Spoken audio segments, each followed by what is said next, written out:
world we live in is obsessed with noise. It thrives on urgency, on movement, on performance.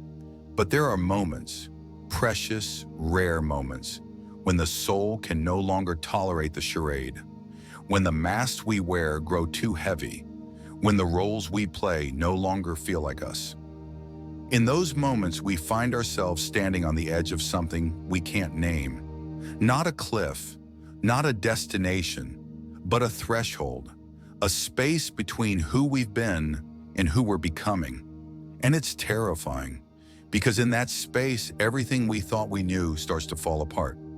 There was a man once who lived a life built on order, structure, control. He was praised for his discipline, for his unwavering ability to show up, deliver, provide. He knew what to expect from his days and what others expected of him. He had carved out a place in the world through sheer will, and yet behind closed doors, he felt empty. Not just tired, empty, like he was living someone else's life, like his soul had quietly slipped out the back door while he was too busy answering emails and chasing deadlines. And one day, after years of ignoring the quiet ache, he woke up and couldn't move. Not from illness, from exhaustion, from depletion, from years of silencing his truth in favor of being who the world needed him to be. He lay there, staring at the ceiling as the morning light crawled across the floor and whispered, "I don't know who I am anymore." That whisper broke something open, not in a violent way, in a sacred way. It was the first honest thing he had said to himself in years. And in that moment, he didn't feel shame. He felt relief, because now finally he could begin again. He stepped away from everything familiar, took time off, closed the laptop, silenced the notifications. He moved to a cabin far away from the city, just him, the woods, and the stillness he had been avoiding for most of his life. The first week was unbearable. His mind raced with questions. What am I doing? What if I'm making a mistake? Who am I without my routines, my titles, my productivity? But slowly the noise began to settle, and beneath the noise he discovered something ancient, something soft, a voice he hadn't heard since he was a child, his own. Each day he walked into the forest, not to find something, just to be. He noticed the way the light moved through the trees, the way the earth held him without asking for anything in return, the way the birds sang without needing applause. He began to see how life continues even when no one is watching, and it made him wonder, have I spent my whole life performing? He sat by the river and cried, not because something bad had happened, but because something real was waking up inside him. He cried for the boy who once believed he could be anything. He cried for the man who buried that dream beneath expectations. He cried for the years spent chasing approval when all he really wanted was to feel at home in his own skin. And with each tear he felt lighter, as if grief was not something to be feared, but something to be welcomed, a guest who brings clarity. He began journaling, not to produce, but to process. He wrote letters to the people he never forgave, letters to the versions of himself he left behind, letters to the dreams he abandoned. He didn't send them. He didn't need to. The act of writing was enough, and in those pages, he began to find himself, not the self he was told to be, the self he truly was, gentle, curious, kind, tired, yes, but still reaching for something more honest. He stopped trying to fix himself, stopped measuring his worth by how much he accomplished in a day.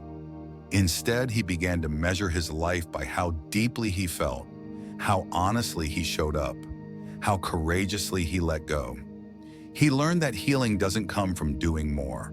It comes from doing less, with more presence, from creating space for truth to emerge, from breathing into the discomfort instead of running from it. There were days he still doubted, days when the old voices returned. You're wasting time. This isn't productive. You should be doing more. But now he recognized those voices. They weren't truth, they were trauma. Leftover echoes from a life lived in survival mode. And he didn't try to silence them. He simply said, "Thank you for trying to protect me, but I'm safe now." He began to trust the slowness. He started to see how much he missed by rushing. The smile of a stranger, the way water ripples in sunlight, the texture of bread between his fingers, the way silence hums when you stop trying to fill it. He realized he had been skimming the surface of his life, never fully present for any of it. And now with each moment, he allowed himself to sink deeper. He started cooking meals from scratch, not because he had to, but because it grounded him. He lit candles in the evening, sat by the fire and read old books, not to gain knowledge, but to feel connected to something timeless. He wrote a letter to himself. "You're not late, you're right on time. You don't need to catch up, you need to slow down. You don't need to be perfect. You need to let himself rest, not as a reward for exhaustion, but as a right, as a declaration, I am allowed to be." One morning he woke up before dawn. The world was still, the sky a canvas of fading stars. He stepped outside barefoot, felt the cool earth beneath him, and whispered to the sky, "I'm ready." Not ready for answers, not ready for certainty, but ready to be honest, ready to live a life that felt like his own, ready to stop performing, ready to start remembering. Oh, be real. You don't need to do more. You need to feel more. You are not broken. You are breaking open. He folded that letter and placed it in a jar by the window, so that every morning, as the light poured in, he would remember. The journey home is not a straight line. It's a spiral, a sacred return. Again and again, to the self you once forgot but never truly lost. And in that remembering, he found peace. Not the kind of peace that depends on everything going right, but the kind that exists beneath it all. A peace that comes from knowing you are allowed to be soft in a world that demands hardness. A peace that says, even now, even here, you are enough. And that was the beginning. The mornings had taken on a new meaning now. Not rushed, not filled with the weight of obligation, but tender. Software. As if each sunrise was offering him another chance to begin again. Not because he had failed, but because life is generous in that way. It never runs out of beginnings. It only waits for us to slow down enough to see them. He no longer jolted awake to the scream of an alarm clock. Instead, his eyes opened gradually with the light, his body aligned with the rhythm of nature, not machines. The air in the cabin was always a little cool in the early hours, a quiet invitation to gather himself before the day started asking anything of him. He had started to notice the smallest things, the way the steam curled from his cup of tea, the tiny creases on his hands, each one holding the memory of something he'd touched, built, held, or let go. The hush of the forest just before dawn, not quite silent, but reverent, as if the world, too, was pausing to breathe. There was no rush to check his phone, no urgency to respond to messages, no temptation to measure his worth by how early he began working. He was no longer working to earn rest. He was resting to remember his worth. Outside, the trees swayed with the kind of confidence he longed to embody. Not rushed, not self-conscious, but rooted. They didn't try to be taller or lean a certain way. They simply grew. And somehow they were more than enough. He sat with that thought for a long time. What would it mean to live like a tree? To root deeply, to stand tall, to let go when the season changes, to not fear the shedding, the bare branches, the cold, to trust that spring would come again. He smiled at the thought. He was learning to trust his own seasons. There was a day, midweek, when the rain came. Not the loud, dramatic kind, but a gentle drizzle that lasted for hours. He stayed inside, wrapped in a wool blanket, listening. And as he sat by the window, watching the drops race down the glass, he felt something shift in him, a softening, an unraveling, as if the rain wasn't falling outside but within him, cleansing, washing, freeing. He realized how long it had been since he let himself feel safe in stillness. There had always been a part of him that believed quiet meant danger, that stillness was laziness, that if he wasn't moving, achieving, doing, he was failing. But the rain didn't do anything but fall, and still it mattered. It nourished, it healed, and he began to wonder, what if I matter just by being? That question stayed with him. He whispered it to the forest as he walked. He asked it to the sky as the stars blinked overhead. He wrote it on the pages of his journal, over and over.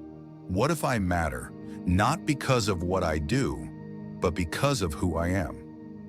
And though the answer didn't arrive in words, it came in moments, in the feeling of his own breath, in the silence that didn't judge him, in the warmth of a fire he made just for himself. He was learning a new language, one that didn't need grammar or rules, the language of presence. There were evenings when he'd sit outside long after the sun had gone down, wrapped in silence and stars. Those nights reminded him that there's a kind of clarity that only darkness can bring. When the distractions fall away and you're left with only yourself. At first, that solitude had felt unbearable, but now it felt sacred. There was no longer a rush to fill the quiet. He no longer needed music playing in the background to avoid his thoughts. He could sit and listen, and in listening, he heard things he had missed for years, memories, longings, truths that had been waiting patiently for his attention. He remembered moments from childhood, riding his bike through the neighborhood, the wind in his face, no destination, just movement. Lying on the grass, watching clouds shapeshift into animals, gods, stories. The first time he ever cried because something was beautiful, not because it hurt. Those memories weren't loud or dramatic, but they returned now like old friends, reminding him of who he had always been beneath the noise. He began to see that healing wasn't about becoming someone new. It was about remembering the self he had abandoned along the way. He found an old photograph one day, tucked in a book he had brought with him. It was of him as a teenager, smiling, eyes bright, unaware of the years to come. He stared at it for a long time, not with sadness, but with tenderness. That boy had tried so hard to be good, to be strong, to be enough. He had learned early how to hide his feelings, how to be what others needed, but no one had ever asked him, "What do you need?" And now, as a grown man with gray in his beard and stories in his bones, he whispered it to that photograph. "What did you need back then?" And he listened, and he wrote, and he wept. Not because of the pain, but because of the love he was finally ready to offer himself. The forest taught him how to listen like that, not to fix, not to analyze, just to be present. When he listened to the trees, he didn't expect answers. He expected understanding, and that shift changed everything. He began applying it to his own heart. When sadness came, he didn't try to push it away. He sat with it, offered it tea, asked it gently, "What are you here to show me?" And more often than not, the sadness didn't speak. It simply settled, calmed, dissolved. Because sometimes feelings don't need to be solved. They just need to be seen. He thought often of the people he had loved, the ones who stayed, the ones who left, the ones who taught him through their presence, and the ones who taught him through their absence. He stopped labeling those experiences as good or bad. They were just parts of his story. Some chapters hurt, some healed, but all of them mattered. All of them had shaped him into this man sitting by the fire, hands weathered, heart soft, soul awake. He began to forgive, not for their sake, but for his. He forgave himself for staying too long in places that hurt. He forgave the silence that swallowed his truth. He forgave the times he tried to earn love instead of receive it. And in that forgiveness, something old and hard inside him melted. There was a day when he looked in the mirror and didn't flinch. That may seem like nothing, but for him, it was everything. For years, his reflection had been a stranger, a project, a problem to fix. But now it was a friend, a witness, a sacred presence. He saw the lines on his face and thanked them, each one a story, a lesson, a proof that he had lived. He touched his chest, felt the steady thump of his heart, and whispered, "Thank you for not giving up on me." He had started placing small stones around the cabin, each one marked with a word: breathe, trust, let go, return. They weren't affirmations, they were reminders, anchors. When the old fears crept in, fears of not being enough, fears of being forgotten, he would touch those stones and remember the truth. That worth isn't something you earn, it's something you uncover. And now, even though the world he had left behind was still spinning, still chasing, still screaming, he no longer felt the need to keep up. He had found a different kind of success, one not measured in numbers or praise, but in peace, in presence, in the way he could hold a moment and let it hold him back. He didn't have all the answers. He didn't need them, because finally, after all the years of striving, he had found the one thing he had always been searching for: home. Not in a place, in a feeling, in himself. It was a strange thing, learning how to live without rushing. At first, he didn't know what to do with the empty hours. The day stretched out before him like an open field, wide and without markers. There was no schedule, no urgent list, no reason to check his phone. For someone who had once filled every moment with tasks and obligations, this emptiness felt unnatural, even threatening. He would catch himself reaching for something, anything to fill the silence. But over time, he stopped reaching. He let the stillness stay. And what he once called emptiness began to feel like space. Breathing room, a place where something new could finally grow. That shift didn't happen all at once. It came slowly, like light easing into a dark room. He would find himself sitting longer in the mornings, sipping tea without distraction. He'd walk to the same tree every afternoon, not because it led anywhere, but because it felt like a ritual, a touch point, a quiet tether to the rhythm of the earth. And in these small acts of stillness, he began to hear things he had missed before. The way the birds called to one another, the distant groan of a tree in the wind, the sound of his own breath, steady and alive.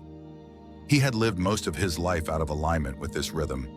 He had followed a clock that had nothing to do with nature and everything to do with expectation.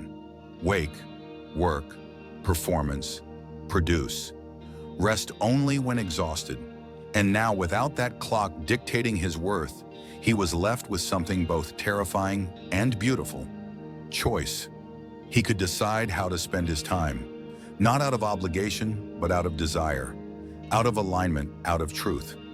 He began writing again, not for an audience, not for approval, but for himself. His words came slowly at first, hesitant, like they were testing the air. But as he gave them permission to exist without judgment, they flowed more freely. Sometimes they formed stories.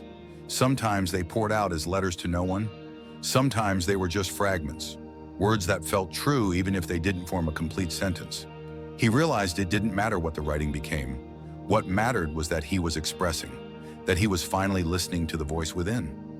One day, as he was writing beneath his favorite tree, a memory surfaced, a moment he hadn't thought of in years.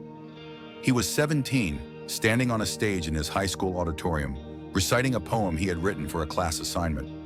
His hands had trembled, his voice had cracked, but when he finished, the room had gone quiet in a way that made him feel deeply seen. That moment had planted something in him, a seed of knowing that his voice mattered, that his truth had a place.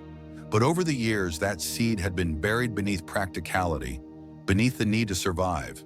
And now, decades later, in the quiet of the forest, that seed was finally sprouting again.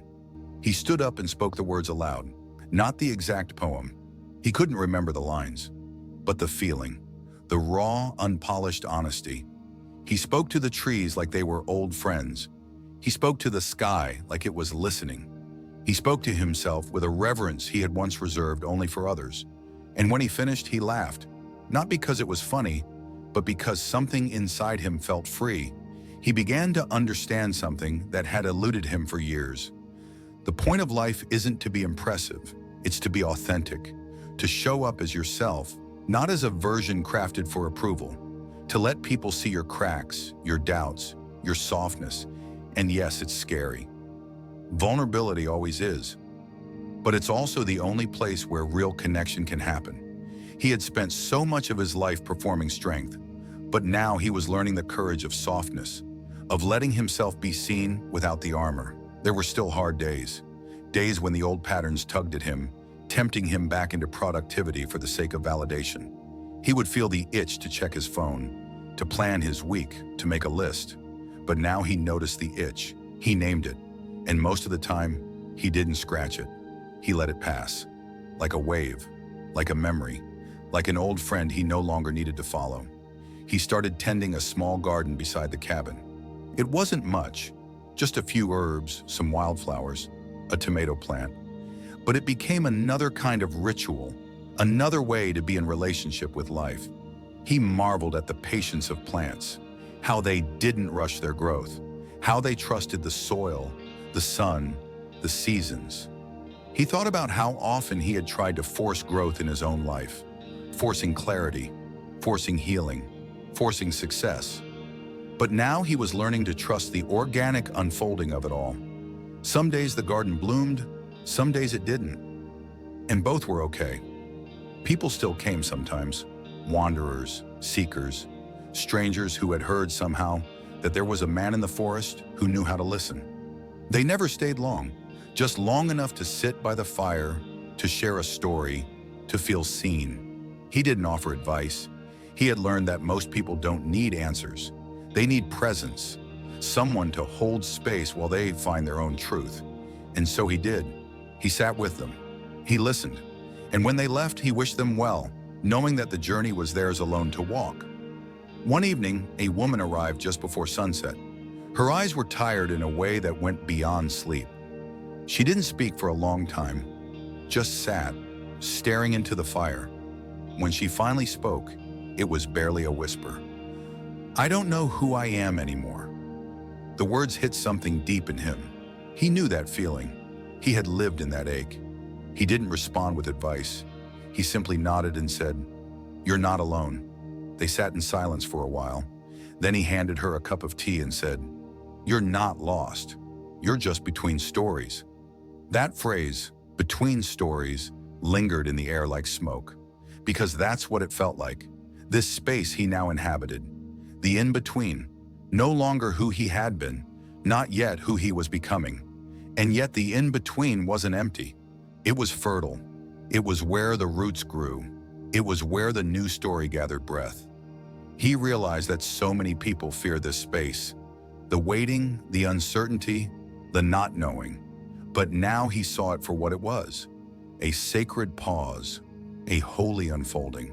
And instead of trying to skip past it, he chose to dwell in it, to trust that the next chapter would arrive when it was ready. And in the meantime, he would keep showing up, to the trees, to the fire, to himself. One night as he lay in bed listening to the rain tap against the roof, he whispered a quiet prayer, not to be saved, not to be changed, but to be remembered. To be remembered by the parts of himself he had forgotten. To be remembered by the earth, by the stars, by the silence that had become his teacher. And as he drifted into sleep, he felt held, not by anyone in particular, but by life itself. The rhythm of life in the forest didn't follow hours or minutes. It followed something older, something more honest. The rustle of leaves, the sudden flight of birds, the hush that fell over everything just before rain. These were the cues he responded to now. They told him when to move, when to rest, when to sit still and listen. His body, once trained to tense at the sound of alarms and buzzing notifications, had softened. He no longer flinched at silence. He welcomed it. And in that silence, he found the pulse of something steady and ancient, not outside of him, but within.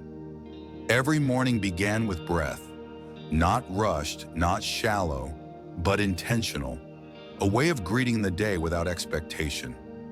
Some mornings he would walk barefoot through the dew-soaked grass, feeling the earth greet him back. There was something sacred about connecting to the ground without shoes, a sense of returning, of remembering that he was part of something larger than his own thoughts.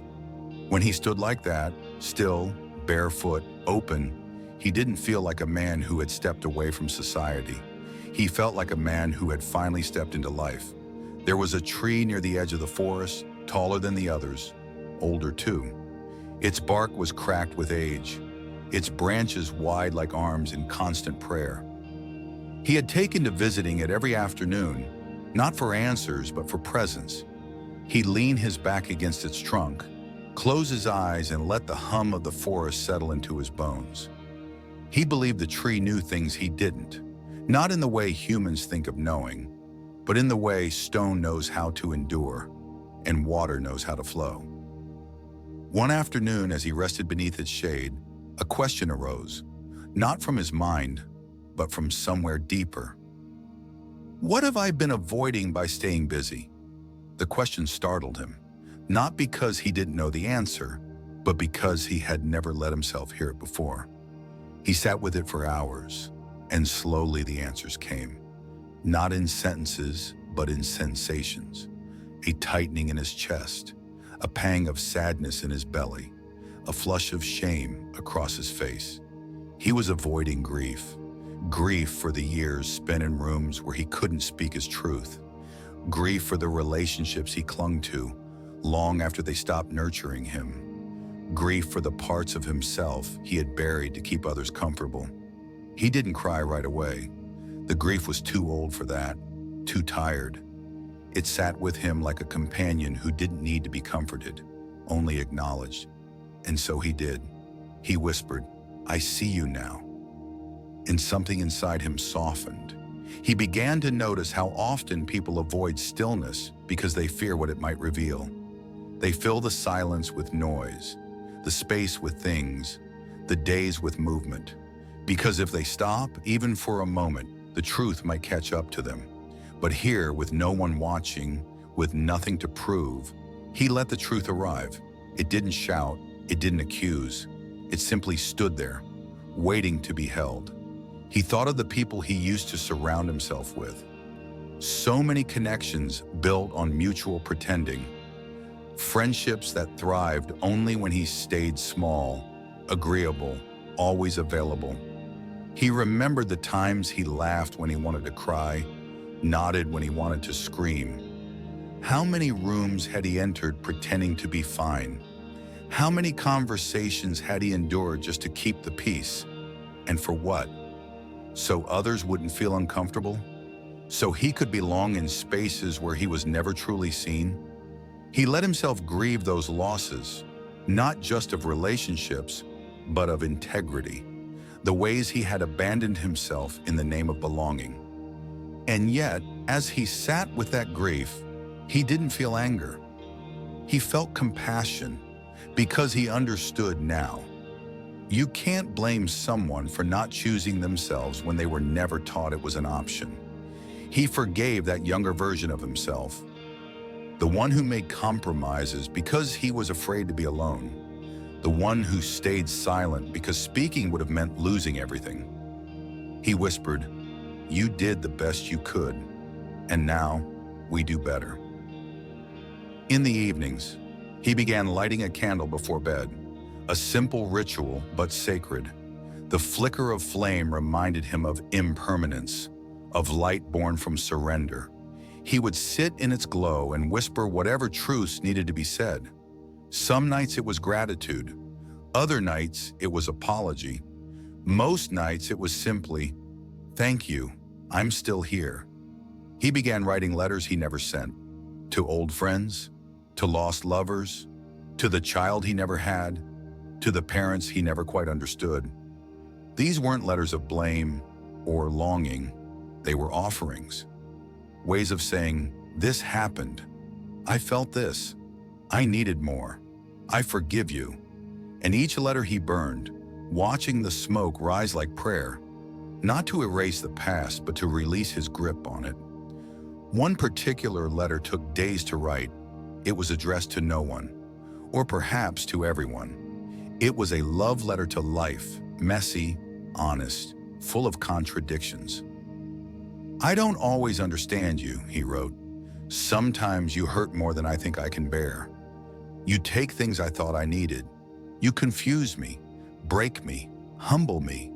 But you also give me mornings like this, quiet moments, the sound of rain on the roof, the taste of tea, the chance to begin again. So even when I don't like you, I still choose you." He didn't know where those words came from, only that they had been waiting a long time to be spoken. Some nights he dreamt of his old life, not as nightmares, but as echoes. He'd see himself sitting in traffic, checking emails, rushing from one obligation to the next. In those dreams, he was always tired, always reaching, always on the edge of something he couldn't name. He'd wake up with his heart racing, the tension of old patterns still clinging to his body, and then he'd step outside, let the cold air touch his skin, and remind himself, "I'm not there anymore." And little by little, the dream would fade, and he'd return to the present. That was the thing about healing. It wasn't linear. It came in waves. Some days he felt weightless. Other days the old fears returned, cloaked in new disguises. But now he had tools: breath, stillness, truth. He no longer ran from the hard days. He met them like weather, inevitable, temporary, cleansing. He thought often of a quote he had once read: "The wound is the place where the light enters you." At the time it had felt poetic. Now it felt true. His wounds weren't proof of failure. They were doorways, invitations to depth, to humility, to connection. And as the days passed, as the forest shifted with the season, he felt something else begin to bloom inside him. Not clarity, not purpose, but presence, a steady hum, a quiet knowing. He didn't need to know what came next. He only needed to be here. And here was enough. The air had begun to change. It carried the scent of something new, subtle and earthy, as if the ground itself was exhaling after a long sleep. The leaves were different colors now, not in a showy, flamboyant way, but like the quiet elegance of someone who has nothing left to prove. The forest had entered a new season, and so had he. He could feel it in the way his body moved more intentionally, in the way his heart didn't flinch at silence the way it used to. He didn't know exactly what had shifted, but something had.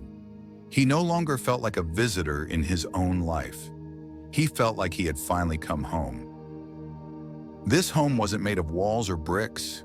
It was made of awareness, of honesty, of stillness. It was made of small rituals that grounded him into the present moment. The way he tied his boots before walking the trail, the way he stirred his tea with care, the way he opened the window each morning just to let the air touch his skin. These weren't just actions, they were conversations with the sacred. And in those conversations, he remembered who he was. There were still moments of doubt. Of course there were. Healing doesn't erase doubt. It transforms your relationship with it.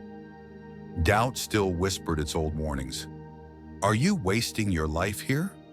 Shouldn't you be doing more? But now, instead of arguing with doubt, he welcomed it like an old friend who no longer had power over him. I see you, he'd say. Thank you for your concern. But I'm choosing peace.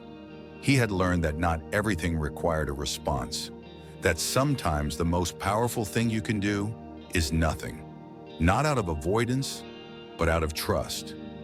Trust that not every battle needs to be fought. Not every fire needs to be put out. Some things burn themselves out when you stop feeding them, and some answers arrive only when you stop asking. There was a small pond hidden deep in the forest, surrounded by reeds and wildflowers. He had stumbled upon it one afternoon when he decided to follow a trail he'd never noticed before. It wasn't marked. It wasn't obvious. Just a faint impression in the grass, like someone had walked there once and left an invitation. He followed it, curious, and it led him to the stillest water he had ever seen. So still, in fact, that when he looked into it, he didn't just see his reflection. He saw his truth, not the version of him the world had known, but the version that had always been waiting. He returned to that pond often. It became a kind of mirror, a place to remember. He'd sit for hours watching the way dragonflies skimmed the surface, how the wind barely dared to touch it. It wasn't just water, it was a reminder that peace isn't found in what you achieve, it's found in what you allow. On one visit, he brought a stone. Not just any stone, but one he had found near the cabin the day he first arrived. It had caught his eye then, though he didn't know why. It was smooth, round, with a small crack running through it. He had kept it on the windowsill all this time, like a quiet companion, but now it felt like it needed to return to the earth. So he placed it in the pond, watched the ripples expand outward in perfect circles, and whispered, "Thank you." That small act felt like a ceremony, a letting go. Of what? He couldn't quite say. Perhaps of the past, perhaps of the need to explain everything, perhaps of the idea that growth always has to be visible. Whatever it was, he felt lighter afterward. Not in the dramatic way the world celebrates, but in the gentle way a tree feels when the last leaf falls and it's finally allowed to rest. He had begun to write in the evenings again, but now the words came without urgency. He didn't write to be understood. He wrote to understand. He wrote letters to the moon, to the forest, to versions of himself that still live quietly in the corners of memory. He wrote things he would never publish, things that didn't need to be heard, words that only made sense because they were true. And in those writings, he uncovered a different kind of wisdom, not the kind found in books or lectures, but the kind that rises when you stop trying to be wise, when you stop trying to be anything and simply allow the truth to speak. He remembered something his grandmother once told him. Peace is when your soul stops arguing with your life. He hadn't understood it then, but now it felt like everything. He saw how often he had argued, with reality, with timing, with himself. How many nights he had stayed awake replaying conversations, decisions, regrets. But here, in the softness of a life unhurried, those arguments had quieted, not because he had won, but because he had stopped fighting. There was a moment one morning when a bird landed on the windowsill as he was writing. It was a simple moment, but it filled him with something indescribable. The bird didn't stay long, just enough to be noticed, enough to remind him that presence is a gift, not a demand, that we don't need to hold on to everything. That beauty doesn't need to last forever to be real. He watched the bird fly away and whispered, "Thank you for coming." And then he laughed, not because it was funny, but because his heart was full. That was happening more often now, spontaneous laughter. Not the kind triggered by jokes, but the kind born of alignment, of ease, of deep, inexplicable joy that rises for no reason other than you're finally paying attention. He started speaking aloud to himself, not in madness, but in friendship. "You're okay," he'd say when anxiety crept in. "I love you," he'd whisper when he felt afraid. "I'm proud of you." He'd smile into the mirror, touching his own face like a father would his child. These small affirmations weren't performative. They were reparations, small acts of love for the self he had ignored for too long. And slowly the echoes of old narratives faded. The voice that once told him he had to be more, do more, prove more, had grown quiet. In its place, a new voice had emerged, softer, wiser, patient. It didn't speak often, but when it did, he listened, because it never lied. It said things like, "You're safe now. You've done enough. You are loved." That was the greatest lesson of all. That love doesn't arrive when you fix yourself. It arrives when you meet yourself, as you are, in the mess, in the magic, in the in-between. He no longer saw healing as a destination. He saw it as a relationship, a slow, ongoing reunion with the parts of himself that had been waiting patiently for him to come back. And he had come back, not perfectly, not all at once, but sincerely, one breath at a time. The days had begun to blend together now, not in the way time blurs during routine, but in the way music flows from note to note, distinct yet connected. Each morning was no longer an escape from yesterday, but a continuation of presence. There was a softness to the way time moved here, like the forest itself refused to measure existence by hours. Instead, it measured by sunlight, by shadows, by the way wind arrived without warning and left just as quietly. He had begun to trust this rhythm more than the one he once lived by. That old rhythm had been mechanical, always pushing, always demanding. This new rhythm, organic. There were mornings when he'd wake before the sun and simply lie still, eyes closed, listening, to the quiet creaks of the wooden floorboards, to the deep inhale of trees before dawn, to the soft beat of his own heart. Those moments felt like prayer, not in the religious sense, but in the way a moment becomes holy when you fully inhabit it. He didn't rush to get up. He no longer lived in a world that valued urgency over presence. And in that slowness, he had found something he never knew he was missing: communion. Not with something outside of himself, but with life, with breath, with truth. He remembered a time when waking up meant stress, deadlines, responsibilities. He remembered the pit in his stomach before checking his phone, the way he'd steel himself for what the world would demand of him that day. And now, as he breathed in the scent of morning, earthy, fresh, untouched, he whispered, "I don't ever want to go back." Not because that life was evil or wrong, but because it wasn't his. It was a life shaped by expectation, not intuition. And now he was learning to shape a life that was honest. Each day he carved out a few moments just to sit under the sky, to look up and remember how vast everything was, how small he was in comparison. And instead of that, humbling him into insignificance, it freed him. Because in the grand expanse of stars and galaxies, the pressure to be extraordinary dissolved. He didn't have to change the world. He only had to show up to it with kindness, with truth, with presence. And that, he realized, was more than enough. One afternoon, he found himself kneeling near the garden, his hands buried in soil. The tomatoes were coming in slower than expected. The herbs looked tired, and yet he didn't feel disappointed. He felt grateful, because tending to something without demanding a result had become a form of devotion. He wasn't growing food. He was growing patience, trust. He was learning to love something for what it was, not for what it gave him. And in that lesson, he found a reflection of how he was beginning to love himself.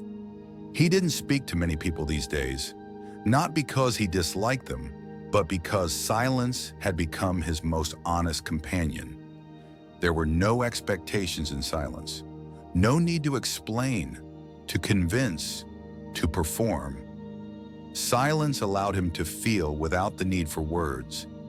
And in that feeling, he remembered how often he had once spoken just to fill the void. How often he had said yes when he meant no, laughed when he wanted to cry, agreed when he disagreed, just to keep the peace. But peace, he now knew, wasn't the absence of conflict. It was the presence of truth. And truth had begun to live in his body again, not as an idea, but as a sensation. He could feel when something aligned, when it didn't. He could feel when his body leaned into something and when it recoiled. And slowly he began to trust that feeling more than logic. Not because logic had failed him, but because intuition was speaking in a language deeper than thought. It didn't need to justify itself. It only needed to be honored.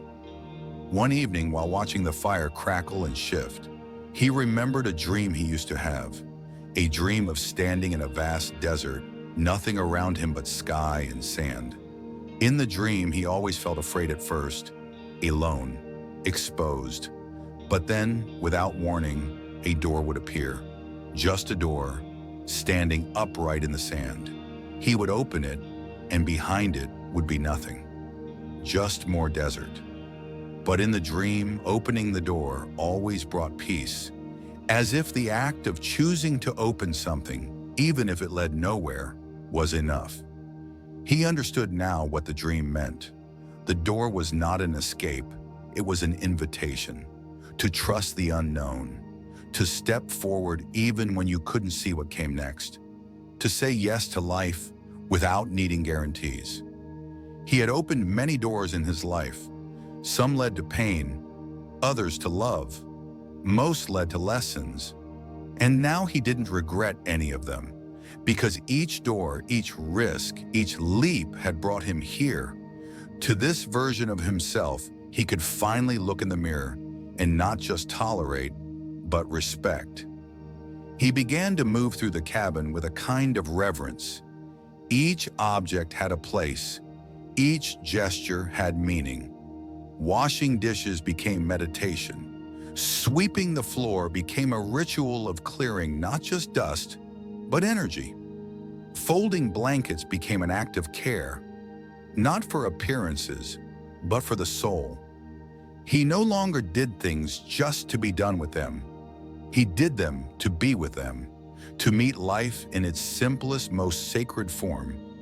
There were times he would catch his reflection in the window, hair longer, face weathered, eyes softer, and feel a swell of emotion, not pride, not nostalgia, something gentler, a kind of quiet reverence for the man he was becoming. Not because he had achieved something grand, but because he had learned how to stay with himself, with the hard days, with the quiet, with the joy. He had learned to stop abandoning himself when things got uncomfortable. And that, he realized, was a kind of success the world rarely applauds, but the soul always recognizes. He often thought about the people who were still running, still chasing, still measuring their worth by how much they produced, how much they pleased, how little they needed. He didn't judge them. He understood them. He had been them. And if they ever found their way to his door, he would greet them not with advice, but with space, with tea, with silence. Because he knew now, healing doesn't happen through instruction. It happens through invitation, through presence, through being with someone exactly where they are, without trying to change them. One night, under a sky thick with stars, he whispered aloud, "I'm proud of you." The words weren't dramatic. There was no audience, just him, the trees, and the wind. But in that moment, the words felt true. For all the times he had kept going when he wanted to give up.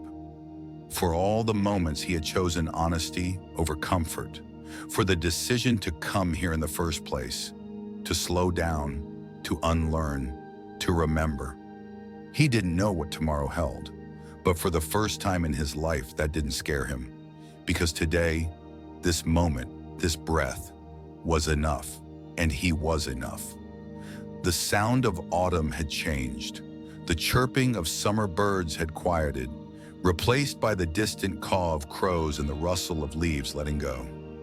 The forest floor had turned into a tapestry of amber, crimson, and gold, and each step he took felt like walking through a season of memory. Every falling leaf reminded him of something he'd let go of, an identity, an attachment, an illusion that once felt like truth.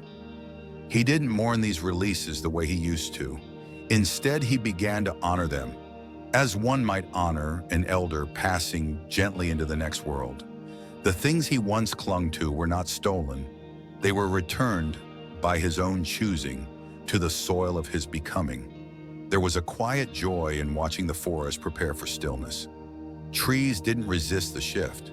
They didn't fight to hold on. They let go in beauty, in surrender. And he began to mirror them. He started asking himself, what am I still holding that's ready to fall away? The answers came slowly at first. Old ideas, ancient fears, inherited guilt. But as he sat with those answers, he realized how much energy it took to carry what was no longer his. He had been taught that letting go was weakness, but now he saw it for what it really was: wisdom. The wisdom to make room for something new. He had begun to see that most of what he once called strength was actually survival. The armor, the silence, the endless self-sacrifice. They had all been shields, forged in the fire of necessity. But he was no longer at war, and it made no sense to keep wearing armor in a peaceful village. He began to take it off piece by piece, the mask of certainty, the shield of always being okay, the sword of over-explaining himself. And underneath all of it, he found someone he hadn't met in years, a man who was gentle without apology, strong without performance, and kind to himself in a way that once felt impossible. There were moments now when joy surprised him. Not loud joy, quiet joy, the kind that sneaks in through the cracks and blooms when you're not paying attention. The sound of water boiling on the stove, the way the fire crackled at dusk, the rhythm of his own footsteps on the trail. These weren't events to be celebrated. They were simple, ordinary, but they were honest, and that made them sacred. One morning he woke with a phrase in his mind: "You are allowed to be loved without performing." It stopped him mid-step. He had never considered that love could be unconditional. For years, love had come with expectations, with unspoken rules and careful boundaries. Love meant earning approval. Love meant managing other people's comfort. Love meant shrinking yourself to fit into the idea of what they needed. But now, as he stood barefoot on the earth, he whispered it aloud again, just to feel how it landed. I am allowed to be loved without performing. It didn't feel like a declaration. It felt like a revelation, as if the earth itself had been waiting for him to remember. That day he wrote it on a stone and placed it by the river, so that others who came might see it, so that they too might pause, might wonder, might heal. He had started writing more frequently again, not for books, not for others, but as a way to anchor himself. His journal had become a sacred witness, a space where he told the truth, even when it trembled. He didn't care about spelling, about style, about eloquence. He cared about honesty, and in those pages, he wrote things he had never said out loud. I miss the version of me who believed anything was possible. I'm still grieving a life I never got to live. Some days I don't recognize myself, and that's okay.